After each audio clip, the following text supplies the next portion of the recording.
नमस्कार दोस्तों, कैसे हैं आप लोग? मेरे ख्याल से अच्छे होंगे। आज से हम भारत का भूगोल शुरू करने जा रहे हैं। सामान्य अध्ययन की प्रारंभिक परीक्षा, मुख्य परीक्षा, जहां पर साक्षात्कार होता है, जब आप नौकरी करते हैं, हर दृष्टि से ये टॉपिक बहुत ज़्यादा इम्पोर्टेंट है, क्योंकि आप भारत के रहने वाले हैं, भारत के बारे में पढ़ेंगे, भारत में ही नौकरी करनी है, भारत के बारे में जानना है, भारत के बाहर भी नौकरी करनी है, तब भी भारत के बारे में जानना है। और भारत तो एक ऐसा देश है जो इसमें लीड कर रहा है। हमारे यहाँ के लोग बाहर जाके प्रधानमंत्री और राष्ट्रपति बन जा रहे हैं, तो भारत के बारे में जानना तो बनता ही है।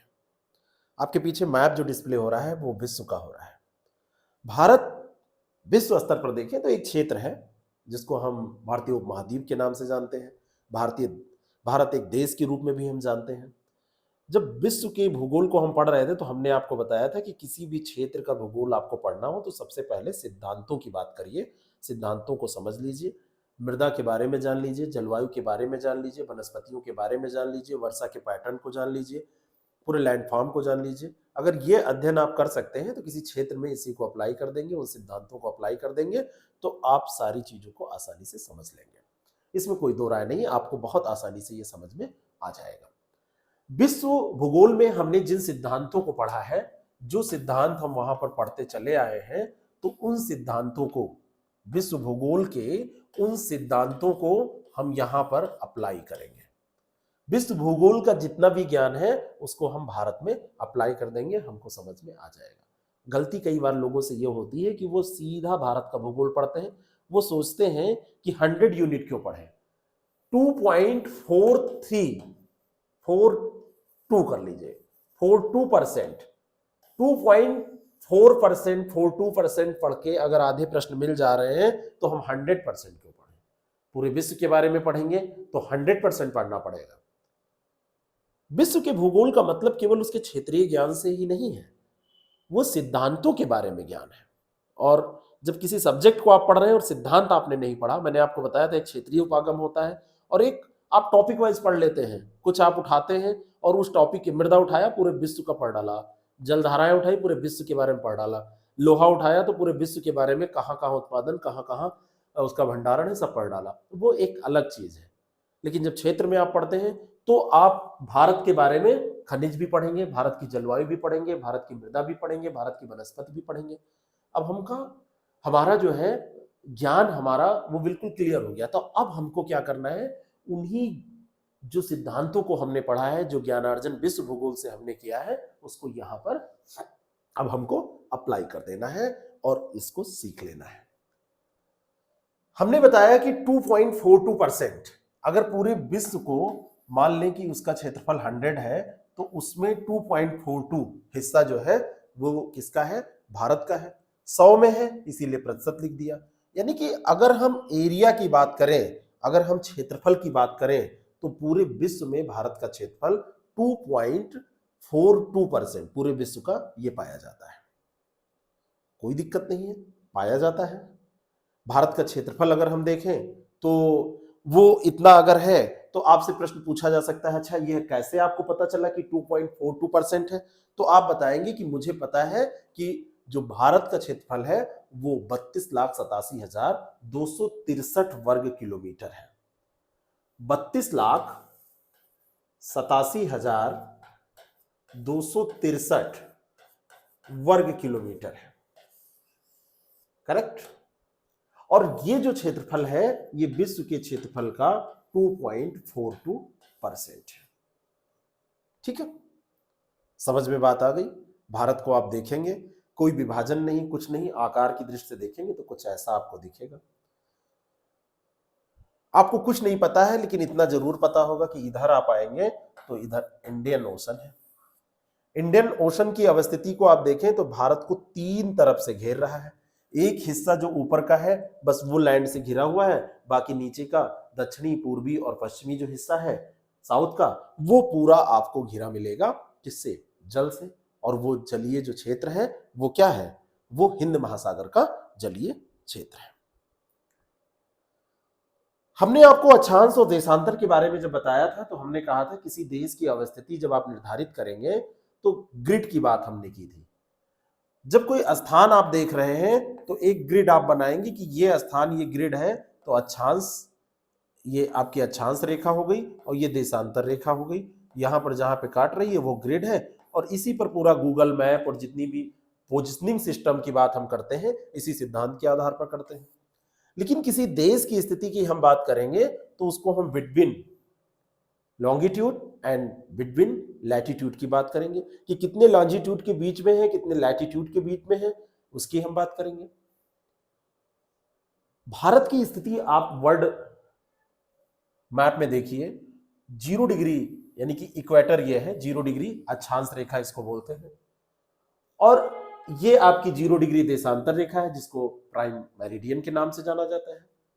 भारत की आप स्थिति देखेंगे तो 0 डिग्री अक्षांश रेखा के उत्तर में है, उत्तर वाले हिस्से को उत्तरी गोलार्ध नॉर्थ हेमीस्फीयर कहते हैं। 0 डिग्री यानी इक्वेटर से दक्षिण वाले हिस्से को साउथ हेमीस्फीयर कहते हैं। भारत का पूरा हिस्सा नॉर्थ हेमीस्फीयर में स्थित है, यानी कि जब हम अक्षांश की बात करेंगे तो नॉर्थ की ही बात करेंगे। अक्षांश कुछ भी होगा लेकिन उसके पीछे नॉर्थ लगा होगा। अक्षांश होगा 6 डिग्री 4 मिनट नॉर्थ से 37 डिग्री 6 मिनट नॉर्थ। भले हम विस्तार की बात कर रहे हैं दक्षिण से उत्तर की, हम यहां से चल रहे हैं, ये अंडमान निकोबार का यहां तक क्षेत्र है, यहां से चल रहे हैं और यहां उत्तरी शीर्ष तक जा रहे हैं। अक्षांशीय विस्तार हम देख रहे हैं लेकिन उत्तरी गोलार्ध में है, तो हम भारत का भले दक्षिणी हिस्से की बात कर रहे हैं लेकिन हम गोलार्ध की बात करेंगे तो उत्तरी में है, तो हम कहेंगे कि इसका अक्षांशीय विस्तार 6 डिग्री 4 मिनट से, अक्षांशीय लैटिट्यूड की हम बात कर रहे हैं, तो अक्षांशीय विस्तार जो होगा वो कितना होगा, 6 डिग्री 4 मिनट से 37 डिग्री 25 मिनट। अगर हम ऐसा कह रहे हैं तो 37 डिग्री 6 मिनट, 37 डिग्री 6 मिनट, ये अक्षांशीय विस्तार हो जाएगा। लेकिन दोनों में हम लगाएंगे क्या, यहां पर ये ध्यान रखिए, ये बहुत महत्वपूर्ण है कि दोनों जो ये अक्षांश की हम बात कर रहे हैं, ये 6 डिग्री 4 मिनट नॉर्थ से 37 डिग्री 6 मिनट नॉर्थ की ही बात कर रहे हैं, उत्तरी अक्षांश की ही हम बात करेंगे। भारत का ये भले दक्षिणी हिस्सा है लेकिन क्योंकि हमने आपको बताया कि ये स्थित है उत्तरी गोलार्ध में, तो अक्षांश तो नॉर्थ ही होगा। और ठीक इसी तरीके से जब देशांतरीय विस्तार की बात करेंगे तो ये पूर्वी देशांतर में स्थित है। 0 डिग्री देशांतर रेखा यानी कि प्राइम मेरिडियन से पश्चिम में आप जाएंगे तो पश्चिमी देशांतर, पूर्व में आप जाएंगे तो पूर्वी देशांतर। भारत की कंप्लीट स्थिति, पूरी स्थिति पूर्वी देशांतर। यहां से शुरू करेंगे तो 82.5 डिग्री जब आप इधर चले जाएंगे तो हमारे यहाँ का मानक समय, लेकिन उतना आपको नहीं जाना है, यहीं से भारत शुरू हो जाता है, यहां से यानी कि गुजरात से, और जाता है अरुणाचल प्रदेश तक। तो गुजरात से अरुणाचल प्रदेश की जब आप बात कर रहे हैं यहां से यहां तक की, तो ये स्थित किस में है, पूर्वी देशांतर में स्थित है। तो यहां पर भी जब हम बात करेंगे 68 डिग्री 7 मिनट से 68 डिग्री 7 मिनट से कहां तक, 97 डिग्री 25 मिनट, 97 डिग्री 25 मिनट की।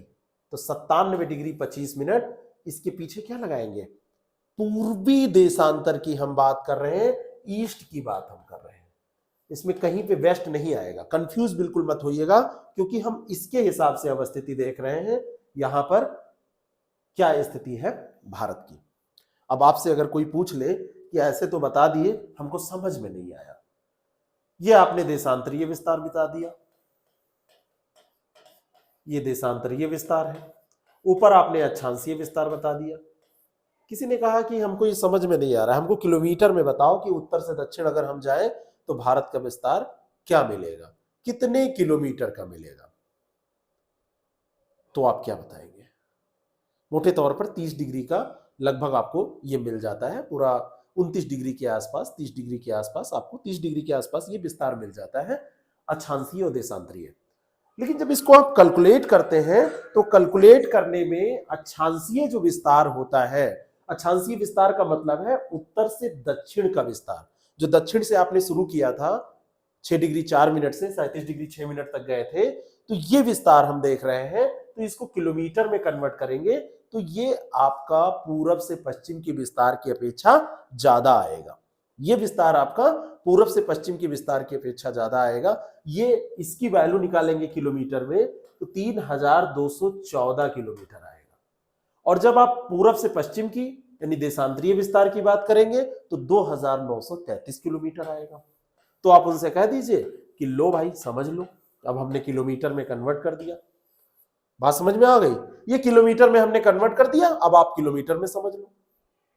किसी ने कहा कि ठीक है ये तो समझ में आ गया, लेकिन जो भारत का एरिया देखो ये मिल रहा है, ये पूरा विस्तार पाया जा रहा है, इधर लैंड पाया जा रहा है, तो ये भी तो कुछ आप नापेंगे कि यहां से अगर हम चालू करें और ऐसे ऐसे ऐसे नॉर्थ ईस्ट से होते हुए चले आए और जहां तक लैंड पाया जा रहा है यहां तक, इसकी दूरी क्या है? इसको जरा बताओ तो जाने। बहुत सारे लोग होते हैं ऐसे ऐसे प्रश्न आपसे पूछने लगते हैं, जरा बताओ इसको, जरा बताओ नाप के। और दूसरा कोई पूछ ले कि अच्छा इधर समुद्र पाया जा रहा है तो समुद्र के किनारे किनारे यानी कि समुद्र के किनारे पर जो ये स्टेट स्थित है इनकी अगर दूरी आप नाप लो तो वो कितनी है, जरा इसको बताओ कैलकुलेट करके। तो इसको कहते हैं भारत का स्थलीय सीमा वाला विस्तार, यानी कि स्थलीय सीमा कितनी बड़ी है। और इसको कहते हैं भारत की तट बोलते हैं ना इसको, तो तटीय सीमा हो जाएगी। ये तट है ना, तो यहां से यहां तक ये तटीय सीमा हो जाएगी, यहां से शुरू होगी और यहां तक। कोई आपसे प्रश्न कर ले कि ये कितना पाई जाती है, कितना है ये, तो जो स्थल की सीमा है उसकी लंबाई की अगर हम बात करें तो यहां से हम शुरू करेंगे और यहां से यहां तक आएंगे पूरा, ये ऐसे नापते हुए किलोमीटर में इसको हम व्यक्त करने की कोशिश अगर करें तो ये 15,200 किलोमीटर नापने में आता है। तो इसको हम कहते हैं स्थलीय सीमा। लेकिन किसी ने जब पूछा कि तटीय सीमा बताओ तो आप कहिए कि तटीय सीमा में कैसी तटीय सीमा? आप बात कर रहे हैं प्रायद्वीपीय भारत की तटीय सीमा यानी कि जो मुख्य भूमि है उसके तटीय सीमा की, या फिर बात कर रहे हैं अंडमान निकोबार द्वीप समूह, दादरा नागर हवेली, लक्षद्वीप, इनको सबको मिला के आप बात कर रहे हैं? तो उसने कहा नहीं नहीं, हमको पूरा बताओ तटीय सीमा कितना है। तो जब आप पूरे को मिला देंगे यानी यहां से शुरू करके यहां तक आइए और साथ में ये जो द्वीप समूह है इनके भी तट की लंबाई नाप लीजिए, किनारे किनारे कितनी लंबाई पाई जा रही है, पूरा नापेंगे तो ये आपको मिलेगी 7,516 किलोमीटर। लेकिन अगर कोई आपसे कहे कि ये केवल हम यहां से यहां तक ही पूछ रहे हैं, इसकी आप बताओ, तो आप कह दो कि ठीक है 7,516.6 जो हमने बताया है ये तो टोटल हुई, लेकिन इसकी अगर आप बात कर रहे हैं तो ये 6100 किलोमीटर हो जाएगी। तो आपसे कोई कहे तो बाकी कितना बचा, तो आप कहिए इसमें से घटा लीजिए, इसमें से घटाइए तो ये 6 हो जाएगा, ये 6 हो जाएगा, ये 1 हो जाएगा और ये 4 और ये 1। तो 1416.6 किलोमीटर ये जो सीमा है ये हमारी द्वीपीय स्थिति की सीमा है, ये किलोमीटर में ही है। बाकी 6100 जो है ये प्रायद्वीपीय भारत की जो पूरी ये तटरेखा है, मुख्य भूमि की जो तटरेखा है उसकी लंबाई है, और 15,200 जो बात हो रही है ये इधर आप आएंगे स्थलीय सीमा की लंबाई है। किसी ने आपसे पूछा कि 6 डिग्री 4 मिनट से आपने शुरू किया था, विषुवत रेखा से आपने मापा था, यहां पर विषुवत रेखा थी नीचे, यहां पर विषुवत रेखा थी, तो विषुवत रेखा से भारत की ये विषुवत रेखा है, यहां से यहां की दूरी कितनी है? आपसे किसी ने पूछ लिया, कहा कि बताओ जरा, बहुत ज्ञान है ना तुमको, जरा बताओ कितनी दूरी है, तो आप क्या बताएंगे? तुरंत कैलकुलेट करने लगेंगे? इतना कैलकुलेशन आप कहां कर पाएंगे तुरंत? तो मैं आपको बता रहा हूं, तुरंत जवाब दीजिएगा, कह दीजिएगा 876 किलोमीटर है। एकदम जो भारत का दक्षिणी बिंदु है, दक्षिण का जो भारत है उस भारत से भूमध्य रेखा की जो लंबाई है उस हिस्से से 876 किलोमीटर की लंबाई पाई जाती है। बाकी मैंने आपसे बताया ही कि पूरब से पश्चिम 2,933 और उत्तर से दक्षिण 3,214 किलोमीटर पाई जाती है, और केवल भारत की मुख्य भूमि की अगर आप बात करेंगे तो ये 6100 किलोमीटर पाई जाती है, 6,100 किलोमीटर ये पाई जाती है। इतना तो आपको समझ में आ गया। हमने बात कर ली क्षेत्रफल इसका कितना है, हमने बात कर ली कि ये जो सीमा है वो कितनी है, इतनी बात कर ली। आगे और बात करनी है कि किसके साथ कितनी मिलती है, उसको तो हम देखेंगे ही। लेकिन क्षेत्रफल अगर हम देखें तो केवल 2.42% है। इस क्षेत्रफल के साथ अगर आपसे पूछ लिया जाए कि इंडिया की पोजीशन यानी कि बाय एरिया, इंडिया की पूरे विश्व में पोजीशन क्या है, कितने कंट्री भारत से ज्यादा क्षेत्रफल वाले हैं, भारत से ज्यादा उनका एरिया पाया जाता है, ऐसे कितने कंट्री हैं, तो आप तुरंत कहिए कि 6 कंट्री ऐसे हैं। सबसे ज्यादा क्षेत्रफल किसका है अगर आपसे कोई पूछ ले तो वो है रशिया का। दूसरे नंबर पर क्षेत्रफल के मामले में आता है कनाडा। तीसरे नंबर पर आपका आता है चाइना। चौथे नंबर पर आपका आ जाएगा यूएसए।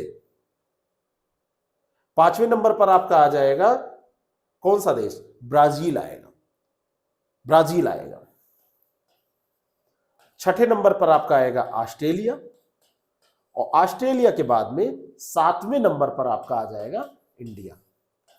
इंडिया की जो पोजीशन है वो 7वीं है क्षेत्रफल के मामले में एरिया वाइज, 1 2 3 4 5 6 7, यानी कि 2.42% जो ये बात हम कर रहे हैं 32,87,263 वर्ग किलोमीटर की जो हम बात कर रहे हैं, इस लिहाज से जो क्षेत्रफल है वो 7वें स्थान पे भारत का पोजीशन, भारत का स्थान आता है। लेकिन भारत में जनसंख्या बहुत ज्यादा पाई जाती है। हमारे यहाँ जनसंख्या इतनी ज्यादा पाई जाती है कि हम क्षेत्रफल कम रखते हुए भी खूब ज्यादा जनसंख्या रखते हैं, और वो परसेंटेज है 17.5%।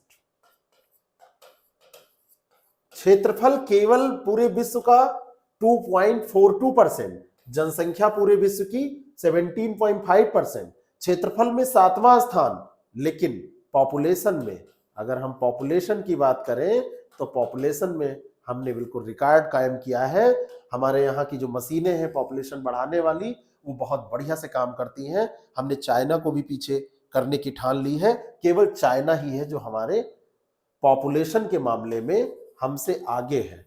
लेकिन सेंसस होगी तो बड़े नए नए आंकड़े आएंगे, सब आपको बदला हुआ नजर आएगा। रसिया भले ही इतना क्षेत्रफल रखता है, रसिया सबसे बड़ा है, रसियन की बात होती है, ये रसियन वो फलाना सब आप जानते हैं, लेकिन जब बच्चे पैदा करने की बात आती है तो इंडियन आगे आ जाते हैं। रसिया तो 8वें स्थान पे पहुंच जाता है, भारत दूसरे स्थान पे। और थोड़ी सी और कोशिश होगी, और मैं अभी आपको एक आंकड़ा और दिखाने जा रहा हूं, अगर भारत का विभाजन न हुआ होता तो भारत आज क्या होता। विश्व का सबसे बड़ा, 2 भाई हमारे अलग हुए, एक बांग्लादेश अलग हुआ और एक पाकिस्तान।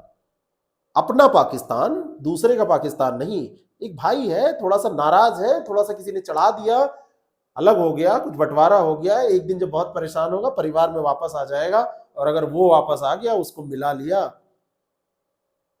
तो दूसरा ग्रह भी आप जीवन वहां पे खोजिए, दूसरा ग्रह भी हमको नहीं पछाड़ पाएगा। पूरे ग्रह की पॉपुलेशन दूसरे और हमारे यहाँ की पॉपुलेशन, हमारे की पॉपुलेशन ज्यादा होगी, दोनों की तुलना आप करेंगे। पॉपुलेशन के मामले में हम सेकंड स्थान पे हैं, केवल चाइना हमको पीछे करता है। पहले स्थान पर चाइना है, दूसरे स्थान पे अपना प्यारा भारत देश महान, ये दूसरे स्थान पर है। पॉपुलेशन के मामले में तो वास्तव में हम अभी भी महान हैं। चाइना के पास एरिया भी है, चाइना एरिया के मामले में तीसरे स्थान पर है। तो चाइना तीसरे स्थान पर है, पॉपुलेशन नंबर 1 है, लेकिन हम 7वें स्थान पे हैं। यहां पर इंडिया है और हम पॉपुलेशन के मामले में नंबर 2 है। संयुक्त राज्य अमेरिका में, क्योंकि उनका जो डेवलपमेंट रहा, वहां पे कॉलोनी जो बस्ती चली गई, तो वो तीसरे स्थान पर है। बाहर की जनसंख्या संयुक्त राज्य अमेरिका में, बाहर की जनसंख्या सबसे ज्यादा है यूएसए में, ठीक है। और उसके बाद में बारी आती है इस्लामिक कंट्री इंडोनेशिया की। इंडोनेशिया पॉपुलेशन के मामले में चौथे स्थान पर है। 5वें स्थान पर आपको ब्राजील मिल जाएगा, ब्राजील मिल जाएगा। और 6ठे स्थान पर बस बिल्कुल करीब हम आ गए, अपने छोटे प्यारे भाई पाकिस्तान। पाकिस्तान जो है 6ठे स्थान पर है, और 7वें पे अपना दूसरा भाई है बांग्लादेश। बांग्लादेश के बाद में आता है रसिया का नंबर। तो कितनी भी रसियन की बात आप करिए, बच्चा पैदा करना होगा तो इंडियन के पास ही आना पड़ेगा आपको। बात समझ में आ रही है? और पाकिस्तान और बांग्लादेश अगर मिला लिए जाए इंडिया के साथ, दोनों भाई आके फिर से मिल जाए, अब भैया मेरा खर्चा नहीं चल रहा है, बहुत खराब स्थिति है भैया, बिल्कुल पास अपने ले आओ, तो भारत भी कहेगा आओ रहो यार, यही हमारे घर में रहो, चलो हम तुमको देते हैं खर्चा। जैसा कह रहा हूं वैसे चुपचाप रहो, दिमाग तुम्हारा इतने दिन खराब था, अब सही हो, तीनों अगर मिल गए, इंडिया, पाकिस्तान और बांग्लादेश, तो मैंने कहा ना कि कई ग्रह खोज लीजिए, भारत भारत देश महान पॉपुलेशन के मामले में सबसे आगे रहेगा। सारी समस्याओं की जड़ पॉपुलेशन का बढ़ना है, संसाधनों की कमी, बढ़ता हुआ संसाधन पे जो दबाव, सब कुछ यही कारण है, पॉपुलेशन का बढ़ना। पॉपुलेशन बढ़ती चली जा रही है, हम वनों को काटते चले जा रहे हैं, हम संसाधनों पे दबाव बढ़ाते चले जा रहे हैं, मलिन बस्तियों का विकास होता चला जा रहा है। बात समझ में आ रही है? इसको दिमाग में बिठा लीजिएगा, ये दोनों प्रश्न आपसे पूछे जाते हैं, ठीक है। तो भारत के बारे में एक जनरल बात हमने कर ली। भारत की अगर स्थल सीमा की हम बात करें तो कौन कौन से देश, अच्छा भारत का मैप अगर हम एक बार देखें और आपसे पूछे कि भारत में कितने स्टेट पाए जाते हैं, सिंपल सा प्रश्न, बिल्कुल सामान्य सा प्रश्न मैं आपसे पूछूं तो आप बता देंगे 28 स्टेट पाए जाते हैं। हमारे यहाँ पे 28 स्टेट पाए जाते हैं। केंद्र शासित प्रदेश कितने पाए जाते हैं? तो 9 हो गए थे, लेकिन वो एक कम हो गया है, 8 ही बचे हैं। उधर जम्मू कश्मीर और लद्दाख 2 को केंद्र शासित प्रदेश बनाया गया था, लेकिन इधर दादरा नागर हवेली और दमन दीव को एक में मिला दिया गया। तो 28 और 8 का रेशियो इस समय पाया जा रहा है। आगे कोई परिवर्तन अगर होगा तो उसको देख लिया जाएगा, क्योंकि परिवर्तन तो कभी भी यहाँ पर हो सकता है ना। हमारे यहाँ जनसंख्या बहुत ज्यादा पाई जाती है, शुरू करिए इकाई, दहाई, सैकड़ा, हजार, 10,000, लाख, 10 लाख, करोड़, 10 करोड़, फिर अरब में आप पहुंचेंगे तो आपको जनसंख्या कैलकुलेट आप कर पाएंगे। 1 अरब 21 करोड़ की जनसंख्या सेंसस 2011 के अनुसार, और क्षेत्रफल केवल 17.5% का। जनसंख्या घनत्व तो हमारे यहाँ 382 व्यक्ति प्रति वर्ग किलोमीटर, पूरे देश में हर जगह नहीं, लेकिन देश का एवरेज ये पाया जाता है। ये तो एक जनरल इंफॉर्मेशन है जो आप तैयार कर लेते हैं। कुछ और प्रश्न आपसे पूछे जाते हैं, जैसे एक आपसे प्रश्न पूछा जाता है यहाँ पर कि हमारे यहाँ का दक्षिणतम बिंदु कौन सा है? तो दक्षिणतम बिंदु हमारा इंदिरा पॉइंट है, ग्रेट निकोबार द्वीप में स्थित है। दक्षिणतम बिंदु का मतलब यह है कि भारत के हिस्से में सबसे दक्षिण का जो बिंदु है, उसके बाद भारत नहीं है, उसके बाद भारत की स्थिति समाप्त हो जाएगी, जिसको पिग्मेलियन पॉइंट के नाम से भी जाना जाता था। तो दक्षिणतम बिंदु इंदिरा पॉइंट है। कहां स्थित है? तो ग्रेट निकोबार में यह स्थित है। धीरे धीरे आप सब परिचित हो जाएंगे, आपकी उंगली वहां पे पहुंच जाएगी। आज बस इतना समझ लीजिए। और ये कहां पर स्थित होगा? ग्रेट निकोबार में ये स्थित होगा, यहां पर। ये अंडमान निकोबार है ना, तो इसके नीचे वाले हिस्से में, दक्षिणतम हिस्से में स्थित होगा पिग्मेलियन पॉइंट, या जिसको इंदिरा पॉइंट के नाम से जाना जाता है। दूसरा प्रश्न, जब दक्षिणतम की आप बात कर रहे हैं तो उत्तरतम बिंदु की भी बात कर ले। तो ये उत्तरतम बिंदु जो है ये इंदिरा कॉल है। इंदिरा कॉल, उत्तरतम बिंदु जो आएगा वो इंदिरा कॉल हो जाएगा, उत्तरतम बिंदु। यहां पर देखिए, लेकिन ये जम्मू कश्मीर लिखा है, अब जम्मू कश्मीर में नहीं होगा, ये लद्दाख में हो जाएगा। इतना ध्यान रखिएगा, जम्मू कश्मीर नहीं, ये लद्दाख में स्थित हो जाएगा, क्योंकि उत्तरतम बिंदु की हम बात कर रहे हैं। पहले ये जम्मू कश्मीर में पूछा जाता था, अब ये चेंज हो गया है, क्योंकि ऊपर का एरिया लद्दाख केंद्र शासित प्रदेश में आता है। ठीक है, बात समझ में आ रही है? नहीं आ रही है तो इससे सरल बात और कोई कैसे कर सकता है? आपको समझने की कोशिश करनी चाहिए। तो अगर सारी बात हमने कर ली है, अब हमने कहा कि उत्तर हो गया, दक्षिण हो गया, इधर इंदिरा पॉइंट की बात कर ली, उधर हमने उत्तर में बात कर ली इंदिरा कॉल की, नीचे इंदिरा पॉइंट, ऊपर इंदिरा कॉल। पूरब में कौन सा है, पश्चिम में क्या है? तो पश्चिम में आप आएंगे तो गुजरात में पड़ता है सर क्रीक। तो सर क्रीक को आप ध्यान रखिएगा, सर क्रीक हमारे यहाँ का सबसे पश्चिमतम बिंदु है। और अगर पूरब में आप आएंगे तो आपको मिलेगा एक स्थान अरुणाचल प्रदेश में, जिसको कहते हैं वालांगू। यह स्थान कौन सा है? वालांगू। वालांगू अरुणाचल प्रदेश में है। और मुख्य भूमि की दक्षिणतम सीमा ये कोमोरिन अंतरीप है तमिलनाडु में, कन्याकुमारी मुख्य भूमि की। अगर दक्षिणतम बिंदु पूछा जा रहा है तो कोई जरूरी नहीं है कि मुख्य भूमि में है। मुख्य भूमि का मतलब यह हुआ कि अगर इस मैप की आप बात करें तो इस मैप में ये मेन यहां पर जो स्थित है, यहां पर कौन सा पॉइंट स्थित है, इसकी बात अगर आप करेंगे तो ये कन्याकुमारी हो जाएगा, है ना। कोमोरिन अंतरीप इसको बोलते हैं। ये है क्या, तमिलनाडु। तमिलनाडु में ये आपको मिल जाएगा।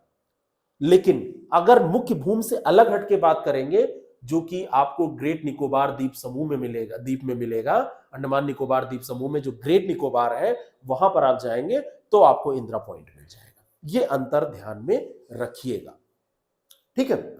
इंडिया का मैप जब आप कभी देखिए तो इनके स्टेट को बहुत सही से तैयार करिए, क्योंकि ये आपका अपना भारत है। आपका, हम तो पाकिस्तान को भी अपना ही मानते हैं, लेकिन आप कम से कम इंडिया को तो अपना मानिए ही। अरे आप भी पाकिस्तान को अपना मान सकते हैं। पाकिस्तान पे गुस्सा नहीं करना चाहिए, हमको उस वक्त का इंतजार करना चाहिए जब पाकिस्तान की इतनी खराब दशा हो जाएगी चाइना और अन्य देशों के कारण। आतंकवाद चाहे फैलाएं, चाहे उसको जैसे भी उपयोग करें, क्योंकि दूसरों के जो मोहरे होते हैं, दूसरों के मोहरे कभी फिर अपना खुद का विकास नहीं कर पाते। वो दूसरों के लिए ही बस चमचागिरी करेंगे, दूसरों के लिए काम करेंगे, और एक दिन ऐसा आएगा वो परेशान हो जाएंगे, फ्रस्ट्रेट हो जाएंगे, टूट जाएंगे, फिर अपने परिवार में ही आके मिल जाएंगे। तो मैं तो अपना ही पाकिस्तान मानता हूं।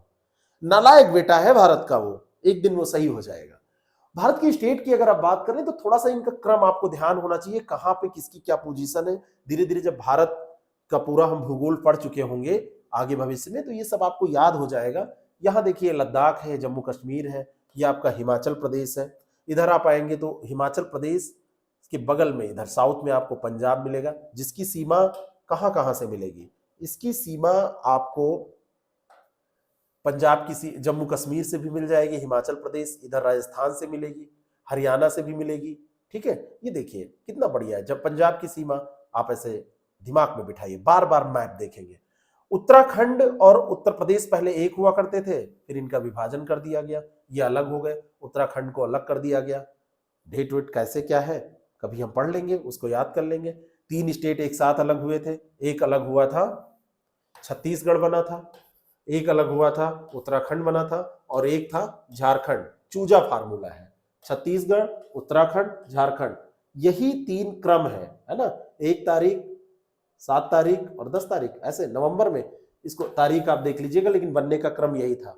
कब बने थे जरा ये हमको बताइएगा, कब इनका विभाजन हुआ था। जब उत्तराखंड का पेपर देते हैं तो आपसे ये प्रश्न पूछ लिया जाता है। तो ये छोटे छोटे प्रश्न है, बहुत सारी चीजें हो सकता है ऐसे हमसे छोटे। जो 2014 में यहां आंध्र प्रदेश से अलग होके ये पूरा एक हुआ करता था, और आंध्र प्रदेश से अलग होके ये पूरा हिस्सा आंध्र प्रदेश हुआ करता था, तेलंगाना बन गया, ठीक है। बहुत दिन तक हैदराबाद दोनों की राजधानी रही, अब इसकी तेलंगाना हो गई है, आंध्र प्रदेश की अमरावती हो गई है। तो ये थोड़ा सा क्रम हमको ध्यान में रखना पड़ेगा। इधर आप आएंगे गुजरात में, गुजरात की सीमा राजस्थान से मिलती है, इधर महाराष्ट्र से मिलती है, इधर मध्य प्रदेश से मिलती है। बाकी इधर ये समुद्री सीमा है, और इधर पाकिस्तान वाले एरिया से मिल जाएगी। राजस्थान की सीमा भी पाकिस्तान से मिलेगी, पंजाब की मिलेगी, जम्मू कश्मीर की मिलेगी, लद्दाख की मिलेगी। ये सारी चीजें हमको पढ़ना है, तो आपको दिमाग में याद रखना पड़ेगा, बैठा के रखना पड़ेगा। नॉर्थ ईस्ट की जो पूरी पोजीशन है वो बहुत ज्यादा इंपॉर्टेंट है। नॉर्थ ईस्ट से अक्सर प्रश्न पूछे जाते हैं। नॉर्थ ईस्ट से यूपीएससी बहुत प्रश्न पूछता है, उसका सबसे चहेता एरिया यही है। यूपीएससी ऐसी जगहों से प्रश्न पूछता है जिसको थोड़ा सा आप कह सकते हैं वल्नरेबल है, या थोड़ा सा अनडेवलप्ड है, जहां पर सरकार का ध्यान नहीं जा रहा है या ज्यादा जा रहा है। बहुत ज्यादा जब हाईलाइटेड चीज होंगी वहां से प्रश्न नहीं पूछेगा। तो ये सारी चीजें मैप को जब आप बार बार देखेंगे, जैसे यहाँ का, ये कई बार लोग कंफ्यूज होते हैं कि तमिलनाडु की सीमा किससे किससे मिलेगी, तो केरल से भी मिलेगी, कर्नाटक से, आंध्र प्रदेश से, तमिल, और ये तेलंगाना से नहीं मिलेगी, क्योंकि ये आंध्र प्रदेश वाला हिस्सा यहाँ पर आता है, ठीक है। ये एरिया भी बहुत इंपॉर्टेंट है। यहाँ झारखंड है, झारखंड की सीमा आपकी यूपी से भी मिल जाएगी। झारखंड की सीमा आपकी बिहार से अलग ही हुआ है, मिलेगी, वेस्ट बंगाल से मिलेगी, उड़ीसा से और छत्तीसगढ़ से मिलेगी। यूपी की सीमा तो इंपॉर्टेंट है ही है। ये एक एक करके हमको सब देखना है, लेकिन ये सबसे बढ़िया तैयार करने का तरीका यही है कि आप अपना एटलस, भूगोल जब पढ़े तो तकिए के नीचे एटलस होना चाहिए, है ना। जैसे होता ना, तेरे तस्वीर को सिरहाने रख के सोता हूं, तो तेरे तस्वीर को सिरहाने रख के नहीं सोता हूं, एटलस सिरहाने रख के सोता हूं। किसकी तस्वीर को? भारत की तस्वीर को, विश्व की तस्वीर को, अमेरिका की तस्वीर को। यही आपकी प्रेमिकाएं, यही आपकी मोक्ष का द्वार खोलेंगी। यहां पर आपको प्रेमिका की तस्वीर से ज्यादा इनकी तस्वीर को तवज्जो देना है। एटलस रखिए, सुबह उठिए, एक बार विश्व का, भारत का भूगोल पढ़ रहे हैं तो भारत का बस एक बार दर्शन कर लीजिए, मजा आ जाएगा भाई साहब। पूरे दिन आप बिल्कुल मस्त रहेंगे। ये प्रेम प्रेम के चक्कर में अभी नहीं पड़ना है, सिलेक्शन के बाद बिल्कुल ढेर लगेगा। जैसे जैसे जैसे गुड़ और चीनी होती है उसकी चारों तरफ चींटियां, चारों तरफ मधुमक्खियां भनभनाती हैं ना, ऐसे ही आपको सब मिल जाएंगे। लड्डू आप बन जाएंगे, बिल्कुल रसगुल्ला आप बन जाएंगे, चारों तरफ आपके ऐसे सब मड़राएंगे। लेकिन अभी अभी अगर है तो सब चूस के रस आपका खत्म कर देंगे। और रूस चाहे कर देंगी या कर देगा और रस खत्म हो गया तो आप बेकार हो जाएंगे, आप चूसे हुए गुठली की तरह रह जाएंगे। और गुठली किसी काम की नहीं होती है, हो सकता है वो नया पेड़ भी ना बना पाए। वो गुठली चूसी हुई गुठली है, जूठी गुठली से नए पेड़ भी नहीं बनते हैं, ये ध्यान रखिएगा। तो अभी तस्वीर जो रखनी है वो भारत की रखनी है, विश्व की रखनी है, अभी आपको पढ़ना है, अभी ये सब नहीं करना है। अभी वो तेरी तस्वीर को सिरहाने रख के सोता हूं, याद आती है तो सीने से लगा लेता हूं, ये वाली नहीं, या लेती हूं, दोनों बातें हैं। तो इनको सबको रखिए, बार बार देखिए, बार बार देखिए, तो आपको ये समझ में आ जाएंगे। ये आपको लोकेशन कभी नहीं भूलेंगे। और बिना मैप के ज्योग्राफी आप समझ ही नहीं सकते, खास करके भारत की भूगोल में सिद्धांत आप पढ़ चुके हैं, तो यहां हर चैप्टर में मैप की जरूरत आपको पड़ेगी। चलिए कुछ फैक्ट और हम देखते हैं जो आपसे पूछे जाते हैं। अगर क्षेत्रफल की दृष्टि से एरिया वाइज स्टेट देखें, है ना, स्टेट देखें एरिया के हिसाब से, सबसे ज्यादा जो एरिया है वो राजस्थान का है। कितना है? अगर राजस्थान स्पेशल आप दे रहे हैं तो आप याद कर लीजिए 3,42,239 किलोमीटर, नहीं तो याद करने की जरूरत नहीं है। फर्स्ट पोजीशन ये है, सेकंड ये है, थर्ड पे आपका महाराष्ट्र है और फोर्थ पे उत्तर प्रदेश है। उत्तर प्रदेश का 2,40,928 किलोमीटर स्क्वायर, सब ये किलोमीटर स्क्वायर में क्षेत्रफल यहां पर दिया हुआ है, इसको भी याद करिए, है ना। राम अनुज करके इसको याद करते हैं, या राम मऊ करके याद कर लेते हैं बहुत लोग, तो राम मऊ, है ना, या महाऊ कर लीजिए तो ज्यादा अच्छा रहेगा। महाऊ, ऊ फार उत्तर प्रदेश, महा फार महाराष्ट्र, और ये राजस्थान और मध्य प्रदेश। जैसे भी कई बार फार्मूले लोग बना लेते हैं और फिर फार्मूले ही नहीं याद आते कि फार्मूला क्या था और ये किसका फार्मूला है। तो इसको ज्यादातर समझने की, मैप में देखने की कोशिश आपको करना चाहिए। भारत की जब हम सीमावर्ती देशों की बात करते हैं कि भारत का कौन सा जो देश है जो सीमा से भारत में लगा हुआ है, देश की हम बात कर रहे हैं, तो आपको पश्चिम में जाएंगे तो पाकिस्तान मिल जाएगा, है ना। समुद्री सीमा से लगे हुए की बात हम कर रहे हैं, समुद्री सीमा से लगे हुए, तो पाकिस्तान आपको मिलेगा, समुद्री सीमा टच कर रही है। मालदीव भी समुद्री सीमा वाला देश हो जाएगा, कई बार लोग कंफ्यूज होते हैं। श्रीलंका भी हो जाएगा, बांग्लादेश, म्यांमार, थाईलैंड, इंडोनेशिया। तो ये आपको 7 कंट्री ऐसे मिलेंगे, कोई कंफ्यूजन इसमें नहीं होना चाहिए। 7 कंट्री, एक बार मैं चेक कर ले रहा हूं कि ऐसा तो नहीं है कि, ठीक है, हाँ, ये आपको मिल जाएंगे 7 कंट्री, आपको ऐसे मिल जाएंगे जिनकी सीमा ये लगी हुई है। यहां पर विश्व के मैप में आपको मैं दिखाने की कोशिश कर रहा हूं, इसको देखिए, यहां पर देखिए, इधर आपका पाकिस्तान हो जाएगा, ठीक है, पाकिस्तान, ये समुद्री सीमा मिल रही है। इधर आपका मालदीव हो जाएगा जिसकी समुद्री सीमा मिल रही है। इधर आपका श्रीलंका हो जाएगा जिसकी समुद्री सीमा मिल रही है। बांग्लादेश हो जाएगा, म्यांमार हो जाएगा, ये सब समुद्री सीमा, थाईलैंड, इंडोनेशिया, ये समुद्री सीमा से सटे आपके देश हो जाएंगे। लेकिन भारत की जल एवं स्थल सीमा से दोनों से लगे अगर देश पूछे जाए तो आपको मिलेगा इधर पाकिस्तान जिसकी सीमा आपसे मिलेगी, जलीय सीमा। इधर आप आएंगे तो बांग्लादेश आपको मिल जाएगा, और बहुत कोशिश एक और करेंगे तो तीसरा आपको म्यांमार मिल जाएगा। इसके अलावा और कोई कोशिश आपकी नाकाम रहेगी। यानी कि जब बात की जाएगी भारत की जल एवं स्थल सीमा से लगे देशों की, तो आपका उत्तर ये होगा। आपका उत्तर क्या हो जाएगा? आपका उत्तर ये हो जाएगा कि ये 2-3 देश हैं जो लगे हुए हैं, ठीक है, ये 3 देश हैं जो लगे हुए हैं, बांग्लादेश, पाकिस्तान और म्यांमार, जल एवं स्थल सीमा। लेकिन अगर आपसे पूछा जा रहा है समुद्री सीमा, तो Pakistan, Maldives, Sri Lanka, Bangladesh, Myanmar, Thailand, Indonesia, ये 7 देश हो जाएंगे। अब बात आती है कि भारत के जो राज्य हैं जो पड़ोसी देशों के साथ सीमा साझा करते हैं, वो कौन कौन से राज्य हैं और कितने राज्य हैं? पड़ोसी देशों के साथ सीमा साझा करने वाले राज्य कौन से हैं, कितने राज्य हैं? तो भारत के 17 राज्य हैं जिनकी कहीं ना कहीं सीमाएं पड़ोसी देशों के साथ मिलती हैं। 17 राज्य हैं। अब इन राज्यों में अलग अलग राज्य के हिसाब से ये आंकड़े आपसे पूछ लिए जाते हैं। बांग्लादेश से कौन सा मिल रहा है, चीन से कौन सा मिल रहा है ना। आपसे पाकिस्तान से पूछ लिया जाता है कि कौन सा मिल रहा है। इस तरीके से आपसे प्रश्न पूछे जाते हैं। ठीक है, नेपाल से आपसे पूछ लिया जाता है कि कौन सा राज्य मिल रहा है। ठीक है, तो एक एक करके इनको भी हमको तैयार कर लेना चाहिए, क्योंकि यहां से बेसिक उससे जीके टाइप वाले प्रश्न यूपीएससी भी पूछ लेता है कभी कभी। ठीक है, तो 17 राज्य हैं जो भारत के पड़ोसी देशों से सीमा साझा करते हैं। ठीक है, यहां पर, और अगर इसको अब देख लेंगे, एक ये बढ़ा देंगे तो ये 18 हो जाएगा। हो जाएगा कि नहीं हो जाएगा? पड़ोसी देशों से सीमा साझा करने वाले यहां पर जैसे लद्दाख और जम्मू कश्मीर, ये दोनों अलग हो गए, क्योंकि अधिकतर जो आंकड़े अभी आपको किताबों में मिल रहे हैं जो लेटेस्ट नहीं है, तो इसको एक ही में जोड़कर दे रहे हैं। लेकिन इसको आप अलग करेंगे तो आप देखिए, इसको मैं आपको गिनना भी बता रहा हूं।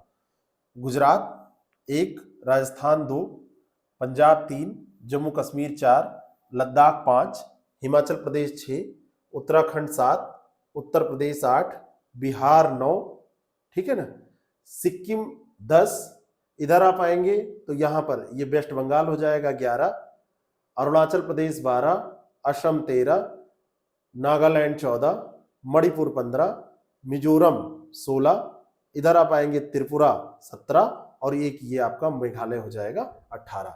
ये जो है ये बाउंड्री शेयर करते हैं। किससे किससे बाउंड्री शेयर करते हैं ये भी इंपॉर्टेंट है। इधर आपका पाकिस्तान है, ये 1 हो गया, इधर अफगानिस्तान है, ये 2 हो गया, इधर आप आएंगे तो आपका ये चाइना है, ये 3, नेपाल हो गया 4, इधर आपका यहाँ पे भूटान है, ये 5 हो गया, बांग्लादेश 6 हो गया, और इधर म्यांमार 7 हो गया। इन 7 देशों के साथ ये सब सीमा साझा करते हैं।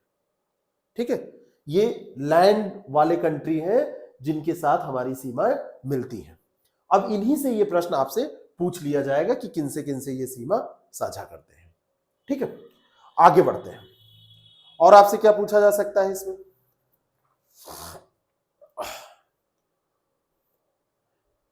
भारत के राज्य पड़ोसी देश की सीमा से लगे हैं तो इसको +1 कर दीजिए, ये 18।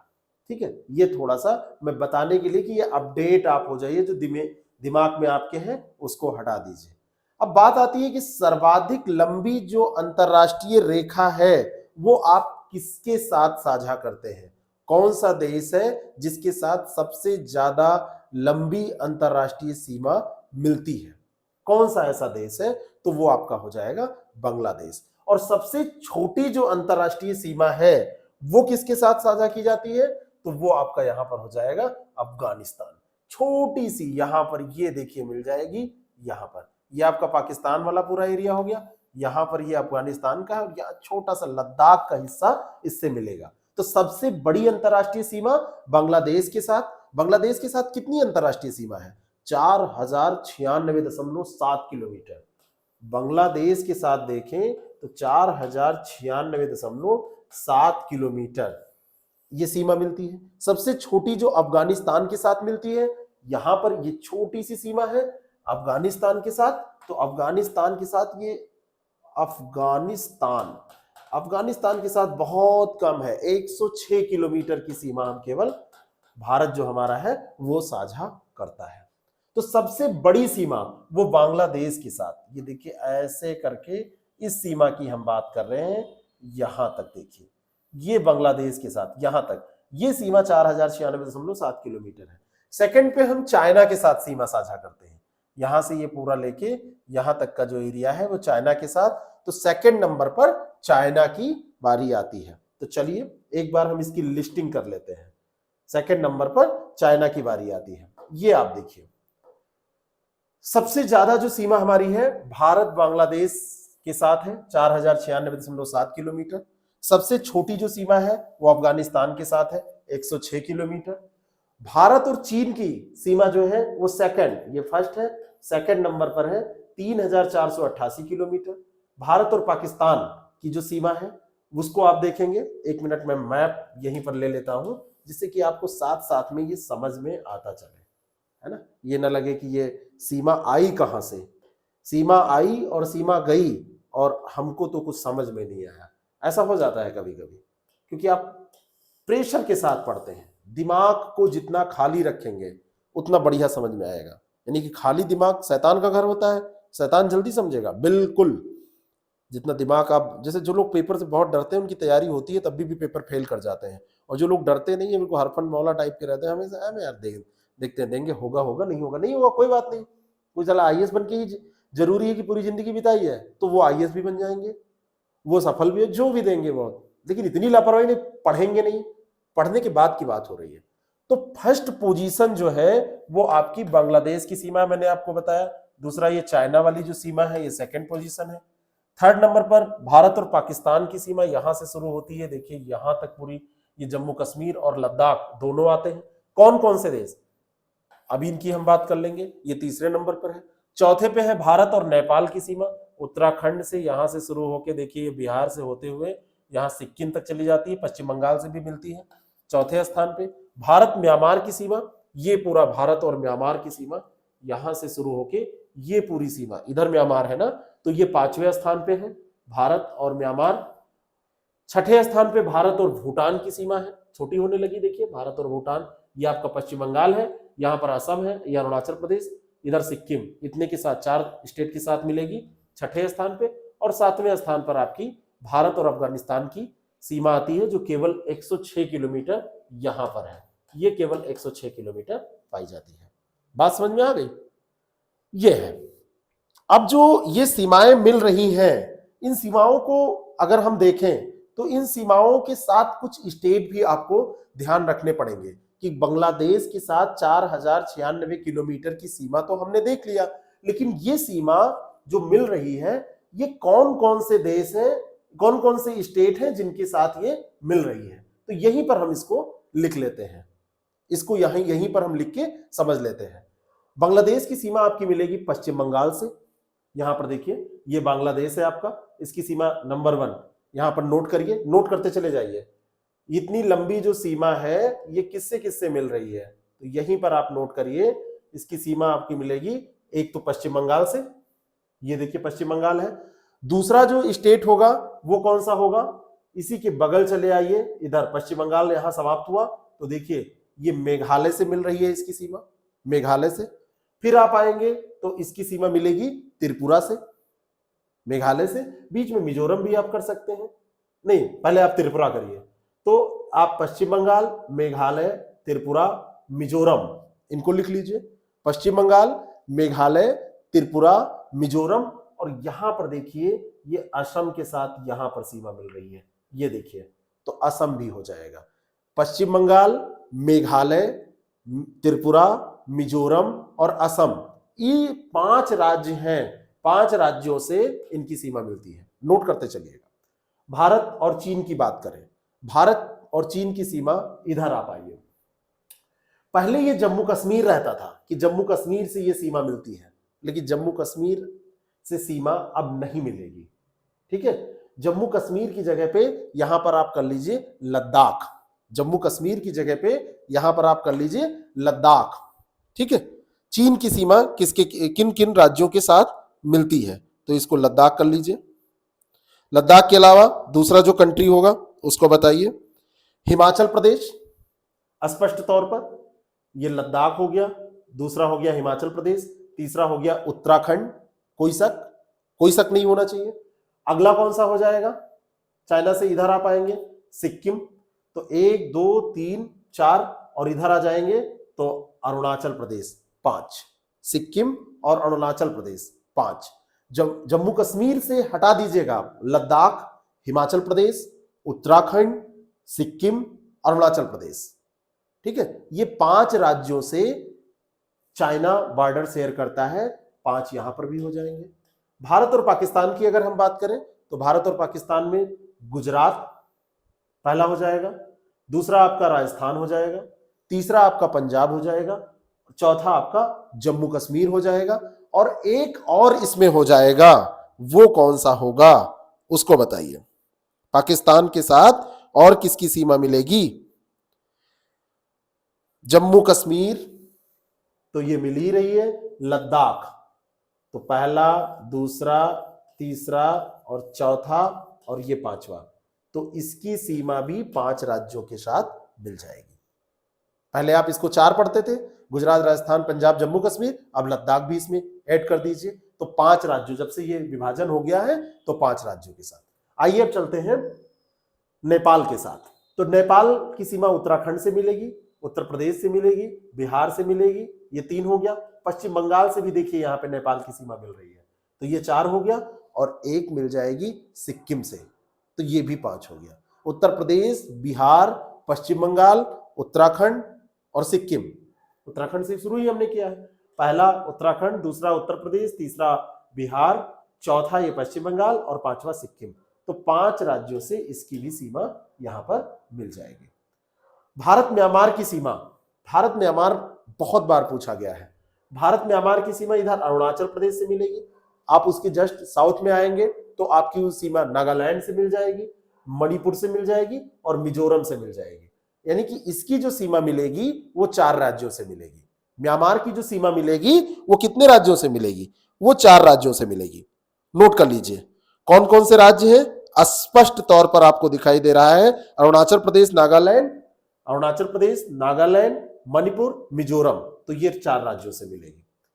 भारत और भूटान की सीमा, भूटान यहां पर देखिए है, एक तो सिक्किम से मिल जाएगी, दूसरा पश्चिम बंगाल से मिल जाएगी, तीसरा असम से मिल जाएगी और चौथा अरुणाचल प्रदेश। पश्चिम बंगाल, सिक्किम, असम, अरुणाचल प्रदेश, पश्चिम बंगाल, सिक्किम, पश्चिम बंगाल, असम, अरुणाचल प्रदेश, सिक्किम, पश्चिम बंगाल, असम, अरुणाचल प्रदेश, तो 4 राज्यों से इसकी सीमा मिल जाएगी। और भारत अफगानिस्तान की जो सीमा मिलेगी वो पाक ऑक्युपाइड जो कश्मीर है उसी से तो मिलेगी। अफगानिस्तान की सीमा लद्दाख से अब ये मिलेगी, जम्मू कश्मीर से नहीं, ये लद्दाख वाला जो एरिया है उसी से मिलेगी, केवल एक से, और ये कौन सा है?